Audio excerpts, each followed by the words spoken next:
sabaw ang ating tinulang manok. Ayan. Kaya tinulang nga, lagyan ng sabaw. Ayan.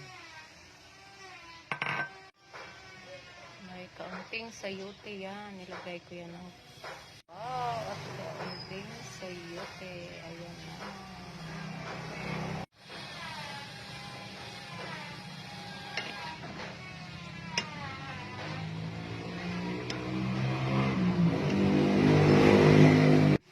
Good morning. Today, magluto tayo ng tinulang manok.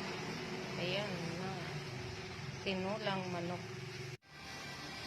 Ayan na ang aking tinulang chicken. Malapit na ito maluto, guys.